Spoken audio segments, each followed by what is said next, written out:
আজকে আমরা সকলে মিলে অনেক সুন্দর একটা পার্কে ঘুরতে গেলাম, যেখানে আমরা অনেক সুন্দর টাইম স্পেন্ড করতেছিলাম। তো সেখানে গিয়ে কি কি করলাম এবং এই সুন্দর পার্কটা কোথায়, তো আজকের ভিডিওতেই কিন্তু সেটা বলে দিব। তো আমরা কিন্তু সকলে মিলে ঢাকাতে ঘুরতে আসছি, আর আজকে আমরা সকলে মিলে যাচ্ছি একটু দূরে কোথাও মানে ঘুরতে, যেখানে আমরা আজকে মাওয়াঘাটে ঘুরতে গিয়েছিলাম, কিন্তু আজকে আমরা অনেক সকাল সকালই পৌঁছে গেছি, জন্য আশেপাশের এলাকাগুলোকে একটু ঘুরে দেখতে বার হলাম। মানে এখান থেকে কিছুটা দূরেই আর কি, এখানে অনেক সুন্দর একটা পার্ক ছিল, তাই জন্য আমরা সকলে মিলে ঠিক করলাম এই সুন্দর পার্কটায় এসে কিছু সুন্দর সুন্দর মুহূর্ত কাটিয়ে যাব। তো এখানে কিন্তু আমরা সকলে মিলে নিজেদের মতো করে আর কি জায়গাটাকে ঘুরে ঘুরে দেখতেছিলাম, যেখানে এই পাশে একটা সুন্দর নদী বইতেছিল। মানে নদী তো না, এখানে ছোট্ট একটা পুকুর আর কি। তো পুকুরে কিন্তু একদম টলমল পানি ছিল, আর পুকুরের উপর দিয়ে একটা সুন্দর ব্রিজও ছিল, যেখানে সবাই দেখতেছিলাম হাঁটে হাঁটে রিলস বানাচ্ছে। আর পার্কের মধ্যে গেলে বেশিরভাগ লোকজনই কিন্তু থাকে, মানে বেশিরভাগ ফাঁকা থাকে এমনটা না আর কি, পার্কের মধ্যেও অনেক লোকজনই ছিল, কিন্তু এখানে না আশেপাশে আর কি, যদিও ভিডিওর মধ্যে তাদেরকে দেখা যাচ্ছে না তেমন একটা। তা আমি এখানে একটু দোলনায় বসে একটু দুল খাচ্ছিলাম আর কি। মানে কি করব, অনেকক্ষণ তো প্রায় দাঁড়িয়েছিলাম। আর পার্কে আসলে আমার সব থেকে ভালো লাগার বিষয়টাই হলো যে দোলনায় বসে একটু সুন্দর সুন্দর টাইম স্পেন্ড করা। তো আমার ভাই কিন্তু এখানে দাঁড়ায় দাঁড়ায় একটু খেলতেছিল। তারপর এখানে আমরা সকলে মিলে কিছু সুন্দর সুন্দর ছবি তুললাম, আমি আমার বাবা মার সাথে।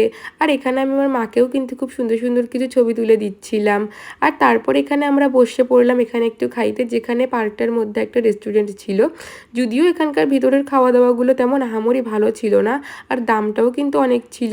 যেমন দেখেন না, এই 1 কাপ পরিমাণ চা, এটার দাম কিন্তু ছিল 80 টাকা, যেটা বাহিরে খেতে গেলে হয়তো বা 20 টাকা কাপ হবে এবং চাটারও অনেক বেশি স্বাদ থাকবে।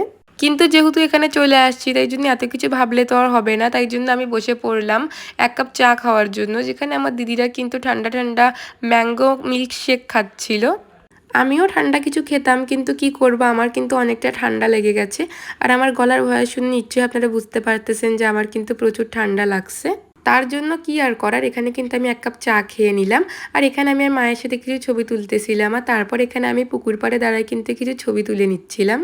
আর এখানে তারপর আমার বাবা মা একটু ব্রিজ দিয়ে হেঁটে যাচ্ছিল, তো আমি কিন্তু আমার বাবা মার একটু ভিডিও করে দিচ্ছিলাম আর কি। তো প্রায় কিন্তু আমরা এখানে অনেকক্ষণ ছিলাম। আর আজকে আমরা কিন্তু মূলত আসছি মাওয়াঘাট ভ্রমণের উদ্দেশ্যে, কিন্তু যেহেতু একেবারে আমরা ভরা দুপুরবেলা চলে আসছি আর প্রচুর রোদ পড়ছিল ঘাটে, তাই জন্য আর কি এখানে আমরা পার্কে আসে একটু টাইম স্পেন্ড করতেছিলাম।